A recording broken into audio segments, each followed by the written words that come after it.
우리나라 사람들이 이스라엘에 대해서 잘 모른다는 것은 어제 오늘 일이 아니죠. 특히 2023년 10월 7일 이후부터 지금까지 벌어지고 있는 이 하마스와의 전쟁에 대해서도 우리나라 언론에서는 매일같이 팔레스타인 사람들이 몇 명이 죽었고 또 몇 명이 다쳤다, 이런 뉴스만 보도할 뿐이죠. 이번 전쟁으로 인해서 이스라엘 군인 역시 1770여 명이 전사를 했고요. 부상당한 사람들만 12,000여 명. 여기에다가 여러 가지 PTSD, 정신적 트라우마, 이런 정신병까지 고통을 당하고 있는 사람을 합치면은 약 45,000명이 아직까지도 이렇게 고통 속에 있다라고 합니다. 이런 사실들을 아는 사람들은 별로 없죠. 그래서 이스라엘 정부에서는 이렇게 고통당하고 있는 전투에 나갔다가 부상을 입은 군인들에게 정신적 트라우마 치료도 해주고 또 육체적 재활도 도와주는 여러 가지 프로그램을 진행하고 있는데, 그 중에 하나가 바로 리스타트 글로벌이라는 프로그램을 운영하고 있다고 합니다. 그래서 오늘은 이 리스타트 글로벌 프로그램을 통해서 도움을 받고 있는, 그러니까 가자 전쟁을 통해서, 가자 전쟁 때문에 크게 부상을 입은 2명의 이스라엘 군인이 우리 브래드TV를 찾아주셨습니다. 그래서 이 두 분을 통해서 이번 가자 전쟁의 그 끔찍함, 참혹함, 특히 하마스가 얼마나 끔찍하게 이스라엘을 향해서 공격을 하고 또 군인들을 힘들게 하고 고통을 주었는지, 이런 이야기를 지금 직접 들어보도록 하겠습니다. 보아스와 아론 두 분이 나오셨습니다. 어서 오십시오. 반갑습니다. 안녕하세요. 안녕. Can you speak Korean? Two, three words. 또 우리 아론은? I can't say anything. 그래요. 제가 조금 전에 리스타트 글로벌이라고 했어요. 그 리스타트 글로벌. 제가 설명은 물론 했지만 조금 더 자세하게 좀 설명을 해주시죠. 뭐 하는 곳인지. So, I was wounded in Operation Protective Edge in 2014 in Gaza. I was wounded badly from Hamas mortar while we were trying to destroy tunnels leading into Israel. My right hand was amputated. I lost my thumb. My pinky was destroyed. I have shrapnel all over my body and burns. And while I was rehabilitating in the hospital, my friends and I, other wounded soldiers, we started Restart Global. The goal of the organization is to help wounded soldiers like ourselves go back to a proactive and productive path of life through integration with industry. So we really do that in two main arms today. We have a technological side and a personal and career development side. On the technological side, we partner with over 50 of the top tech companies in Israel to create technological solutions for the dreams and challenges of wounded soldiers. To date, we've created over 300 different solutions and have distributed to over 1,000 soldiers. And the other side of that is personal career development. We have very in-depth mentoring programs. We have storytelling programs to help the men and women take their life story and turn it into a lecture. And then we are able to bring them to places in the world like South Korea to talk about what's really happening in Israel and to bring truth and God's truth to the world. 그러니까 보아스 씨는 10년 전에 부상을 입은 거네요. 2014년도에. 그런가 하면 이제 아론은 요번에 아마 그 전쟁 때 부상을 입었을 것 같은데, 2023년 10월 7일에 하마스가 이스라엘을 향해서 공격했을 당시에 두 분은 어디서 뭘 하고 있었습니까? So October 7th, I live pretty down south, close to Ashdod. It's really close to the border with Gaza. It's about 30 minutes by car to the north border of Gaza. And we woke up from sirens that day. We ran downstairs. I grabbed my 1-year-old out of the crib and we ran to the safe room, closed the door behind us. Few hours later, we got a call that my wife's cousin was murdered on her base. And a few hours later, my good friend Hirsch Goldberg Pollen we found out he was taken hostage. A few hours later, good friend of mine, also Lili Elbag, was taken hostage. We found out she was taken hostage, and the day really progressed from there. So, everyone in our organization in Restart Global were all retired military. So for us, it was really running around the country from funeral to hospital, from funeral to hospital, trying to support the families, trying to support the soldiers.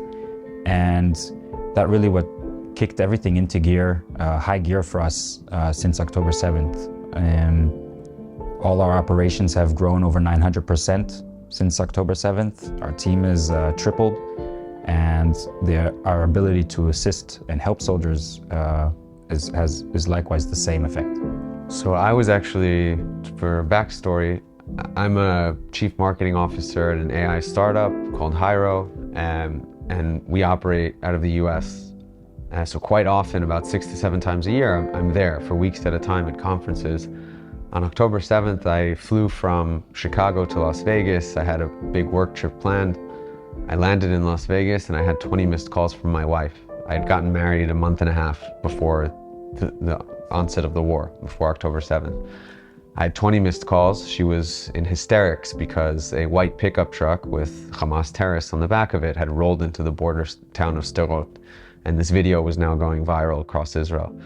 I tried to calm her down, but deep down I knew in the back of my mind this is different, unprecedented, unlike anything we'd ever seen. At that point, while in Las Vegas, I got called up to fight. So my day-to-day job is being a marketer in a tech company. But reservists, to give context, in Israel are just average Joes who are tasked to do extraordinary things at a moment's notice when Israel needs us to. It's a survivalist nation at the end of the day. It's a country always under threat. I had to quickly spring into action, but my flight was canceled. So the second I got drafted, I didn't have a way back to Israel. And so 72 hours, I was a zombie. All I wanted to do was be with my people, my brothers in arms, and I was very nervous that they were going to go into Gaza without me. After 72 hours, I scrambled to find flights back and finally made it to the south, and we started training to go into Gaza. 그러다가 이제 전쟁이 난 이후에 언제쯤 어떤 전투에서 물론 이제 그때 당시에 그 끔찍했던 상황을 다시 이렇게 기억하는 게 이제 쉬운 일은 아니겠지만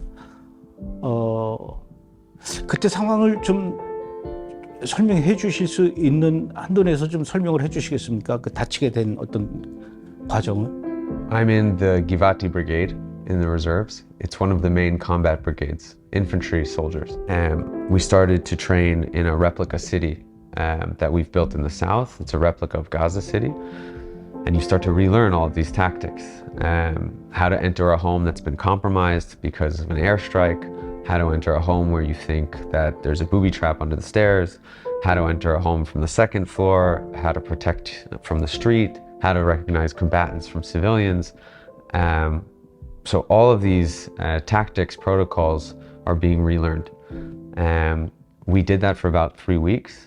And on October 30th, we were the 2nd battalion to enter Gaza as part of a ground operation with 2 clear missions in mind. One was to put pressure on Hamas to reveal the location of the hostages, and the other was to eliminate Hamas's military capacity so that they could never accomplish anything like October 7th ever again. And those were our 2 mandates, and everyone around those mandates had a level of motivation that I'd not seen in the Israeli Defense Forces. On the 15th day that I was in Gaza, unfortunately, we were too exposed. I'm part of the officer squad in my unit. We're the last to cross. And the IDF has a strict moral code, and we follow that moral code to the T. That moral code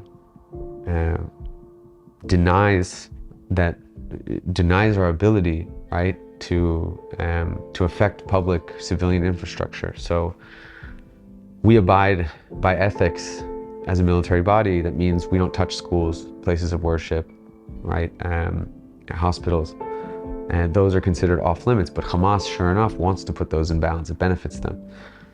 There was an UNRWA school. Long story short, we didn't touch it.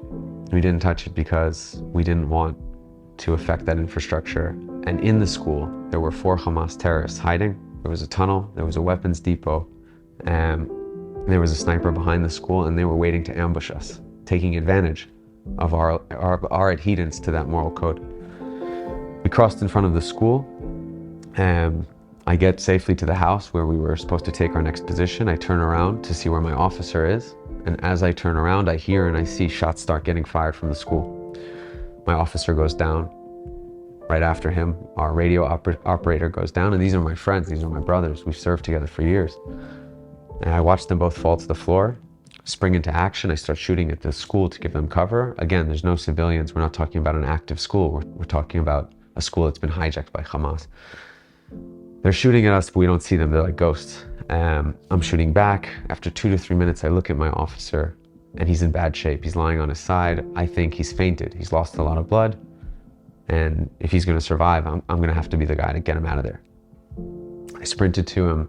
I got him up. He's heavy. He's got his bag, his gear, his vest. He's a big guy in general, but I lift him up. I take 2 to 3 feet towards the house, and then bam, I feel something like a cannonball hit my leg, and that was the sniper waiting to pick off soldiers who were trying to save lives. Now I'm on the ground. I realize I'm hit. I thought my leg flew off. I start to crawl back to the house. I'm crawling. They're shooting like crazy with AK-47s. Another bullet strikes my left leg. So now I was shot in both legs, and I thought worse was going to happen, but it was a miracle.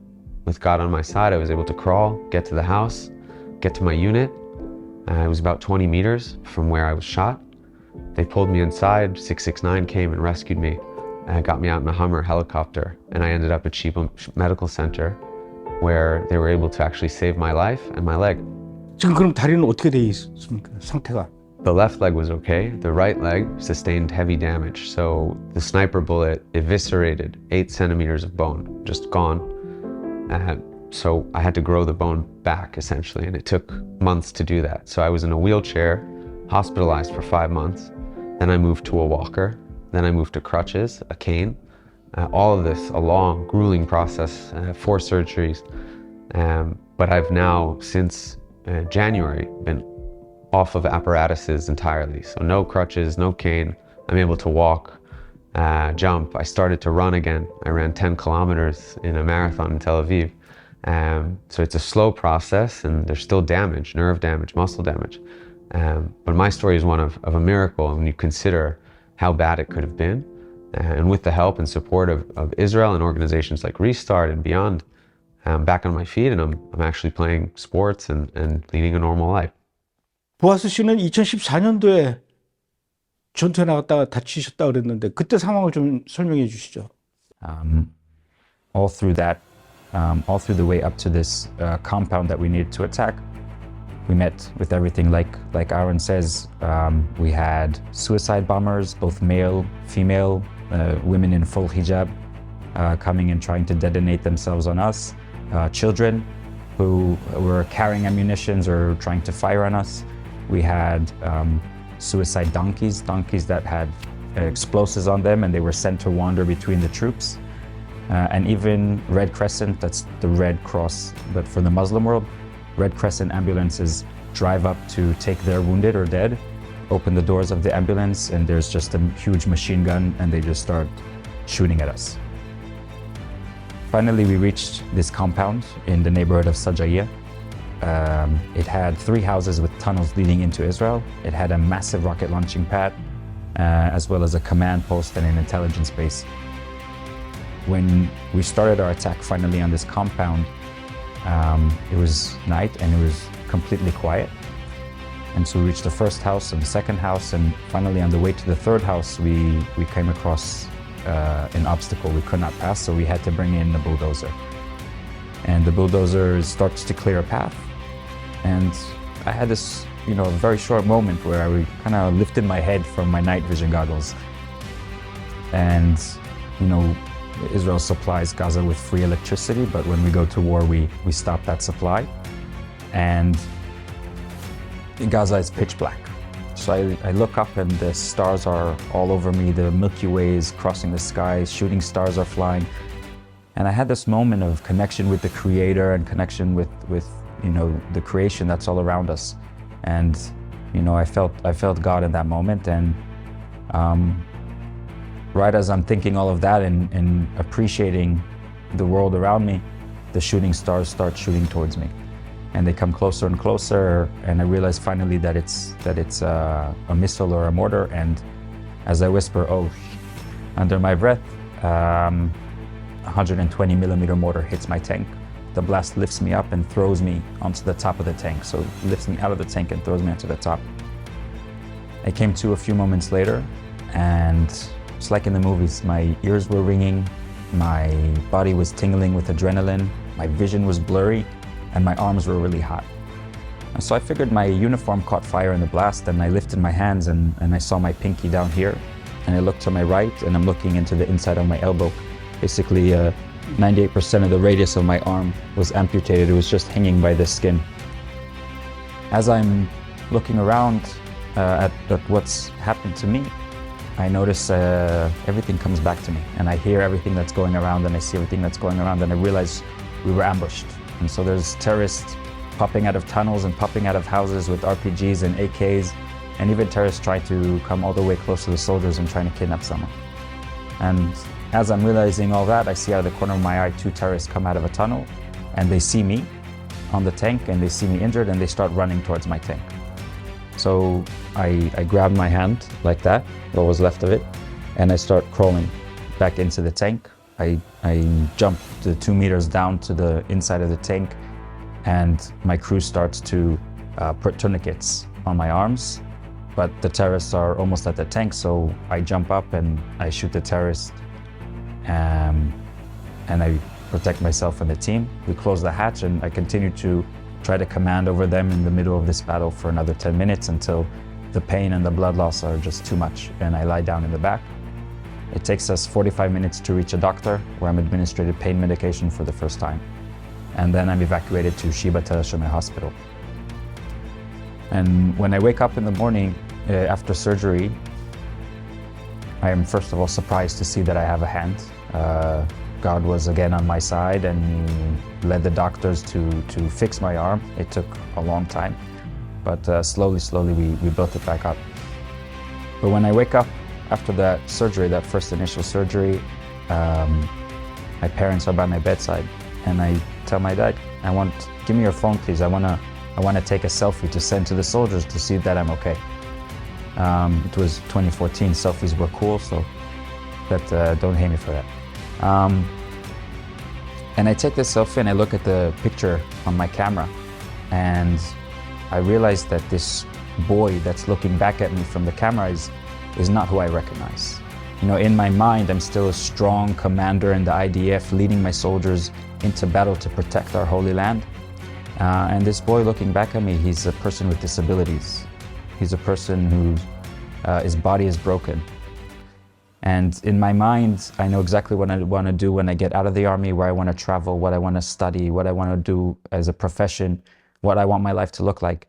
And this boy in the camera, in the picture, his future is unclear. It's black, it's a mist, it's a fog. And I make a decision at that moment that I'm not going to stay in this place. I'm going to fight my way and find the light and find a way to make this world and make this situation better. And so really I move down to the rehabilitation, and I meet many other soldiers like myself, wounded in combat, wounded in protecting our holy country. And slowly we start to develop this idea that eventually became Restart Global. 목숨을 잃을 수도 있는 그런 위험한 상황 속에서 그래도 두 분은 부상만 입었어요. 혹시 이런 생각 해보신 적 있으십니까? 왜 하나님이 나를 살려주셨나? I don't know. I don't know why God saved me. I think it was to be able to create this organization and to help other soldiers.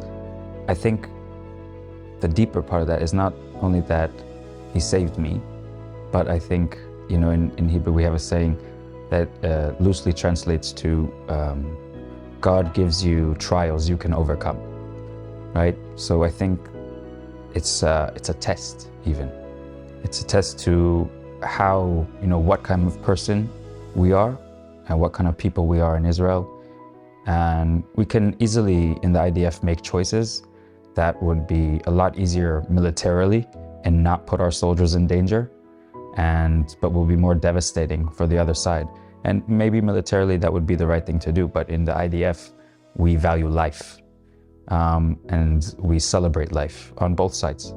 And so I think my my injury, my test, to see what kind of person I can become and what things I can do in this world. And creating this organization together with my friends and helping, other soldiers. I think even in the long run, you can always say, I was injured, so that now when Aaron and others are injured, I will be there and my friends will be there, an organization will be there to support them and help them back into life. And I think it's really crucial because we are looking right now in this war at an unprecedented number of wounded soldiers, the highest we've had in Israel's history. If in Protective Edge in 2014, we had 1,500 soldiers that were wounded.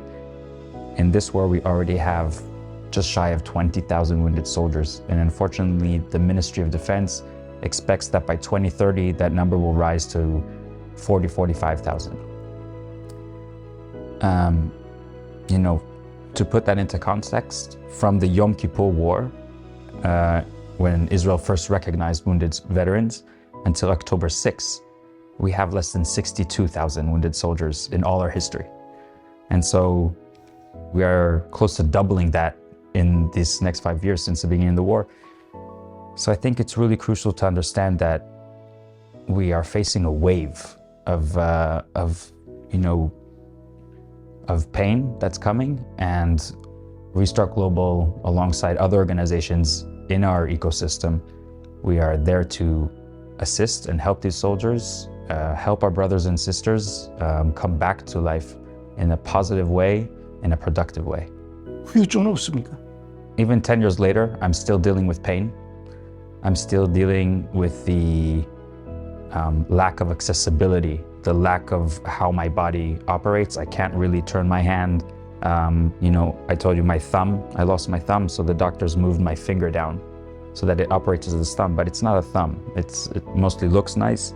There are many things I can't do, but still I challenge myself, and I've started a family. I have 2 young daughters. I change diapers. I feed the babies, everything I need to do. And if I'm dealing with PTSD, severe PTSD since the beginning. It has many effects on my life, but after 10 years, I've learned to live beside it and with it. It has its challenges, but being able to see new younger brothers like Aaron and many others, and I see their process and I see how they grow. When I met Aaron, he was, like you said, he was in a wheelchair, and now to see Aaron so little months after his injury, already walking and running, and this morning we went to the gym. So this seeing this process and seeing this growth in these guys, it's what drives me forward to keep doing what I'm doing, despite my pain, despite my trauma, and despite my disability. 또 한 가지, 그렇게 그 나라를 위해서 전투에 나갔다가 심각한 부상을 입고 영구 장애를 입고 제대한 분들을 위해서 이스라엘 국가에서 그런 분들을 위해서 어떤 특혜가 있습니까? 예를 들어서 세금을 감면해 준다든가 또는 취업을 알선해 준다든가. The wounded veterans in Israel receive benefits from the government. What kind of benefits you receive depend on your injury and your physical situation after you finished your rehabilitation. But it could be, first of all, for everyone, all medical bills are covered. Related to the injury, all medical bills, both physical and mental, and even if you want to do many other things like Aaron was talking about, acupuncture and physical therapy and hydrotherapy and horse therapy, anything that for your medical rehabilitation is covered by the government. And from there, it depends on your injury. So for many of us, university is covered. Many of us get a down payment for a house from the government. Many of us receive a car from the government. And there's, help with, there's assistance with our children's education. So it really depends, though, on your injury and how you have managed to rehabilitate or not. 결국은 이제 리스타트 글로벌이라는 이제 팀하고 이제 연결이 되셨는데 그 리스타트 글로벌이 두 분들에게 어떤 도움을 주고 있습니까? Originally, Restart Global and many other organizations in our ecosystem. For Restart Global, our vision was always to take care of the day after.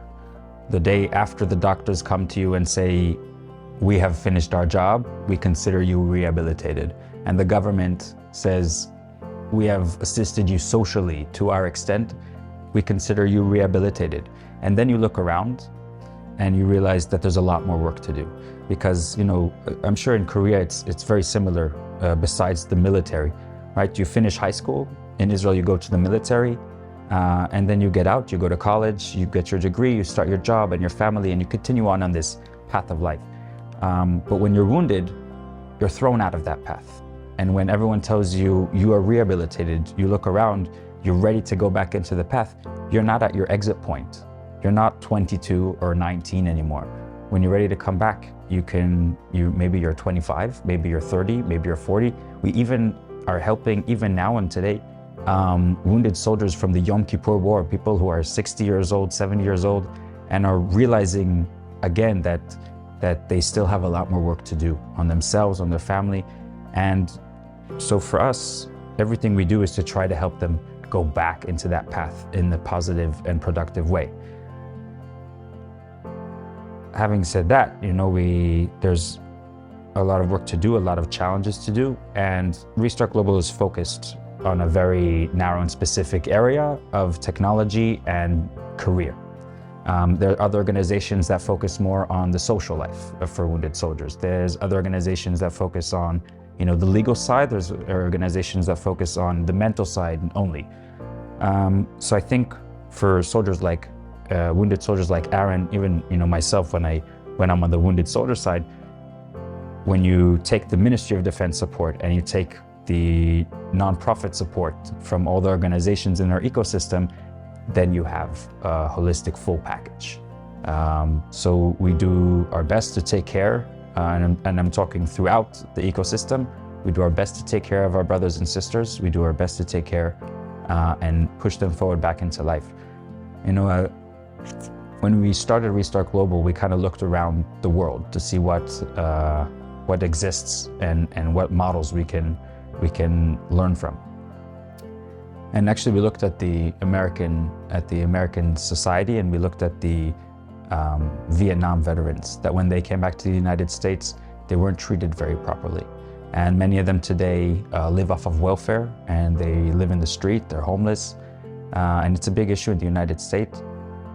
So we looked at that and we said, wait, we're a country that all of it is conscripted into service and then released into society.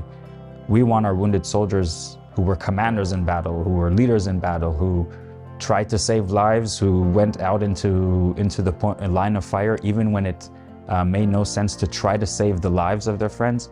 We want them leading society. We don't want them bringing society down.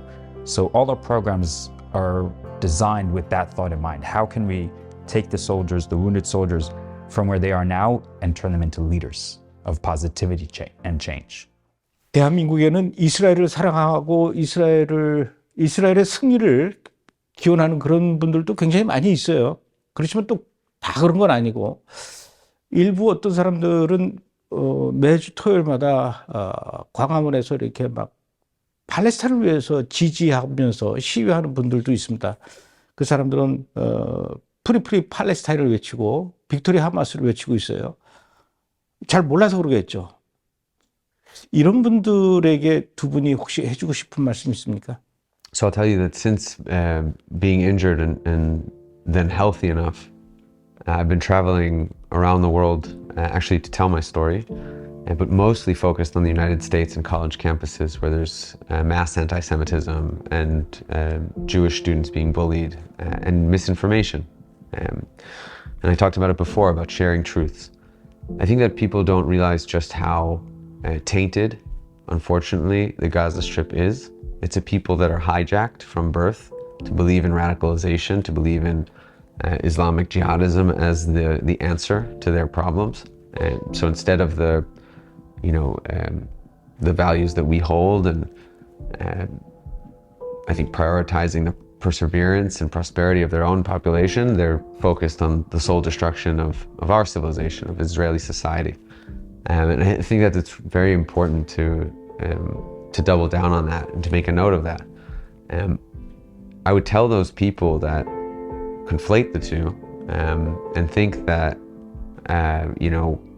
the Palestinian people are innocent in this fight, and they're basically separate from Hamas, and that the two are in fact conjoined. Whether or not we want them to be is another story. Of course, we'd prefer that it wasn't like that, and Hamas was an easier villain to fight, but it's not. And fighting Hamas, unfortunately, they entrench themselves. They use human shields. They're within the civilian population, and Boaz will probably talk about how they dress and operate. But I would say to Koreans, and it's the same as I said to Americans, I'm someone who's from New York. I grew up in the US. I'm pro-peace at my core. I'm a normal guy. I work in marketing and tech. Being in Gaza was eye-opening. And what I found to be now just as true as it was 15 years ago is when I joined this fight, I didn't enlist just as someone who is in the Israeli Defense Forces. I enlisted as someone who believes in certain values. And there's an alignment, a realignment of those values worldwide. So I represent democracy, Western values, and life, yes. And that's on one side. And that relates to American values, that relates to South Korean values. Okay, and then you have an axis of evil that's growing, and that relates to totalitarianism and radicalization and control and death. And you have North Korea on that side, and Russia, and they're now joint a bit at the hip in Ukraine. And you have Iran and all the Triple H threat. You've got the Houthis, Hezbollah, Hamas, under that umbrella of terror. And we're all fighting the same fight. And unfortunately, right now, saying Free Palestine doesn't exactly err on the side of good and err on the side of democracy and Western values and freedom and liberal, liberalism. It's been hijacked. And I think it's really important that until you cleanse that, until you detoxify what's become the Free Palestine movement, you don't go and protest and you don't go shout those things in the street, because it gives, unfortunately, the evil side a lot of ammunition, a lot of clout to do the terror acts that they're constantly doing and planning. So I would say that right now, until we can fix that movement and kind of wring out the evil from it, you're really on the side of less democracy. One is, I think most people in Israel agree, free Palestine from Hamas, from radicalized Islam, and from the totalitarian regime that controls these people. It's, they are a part of it, they're a complicit part of it today, but they don't have to be. And if we fix the education system, and if we fix the moral values of that society, we can grow towards a world of peace. And the other side of that is that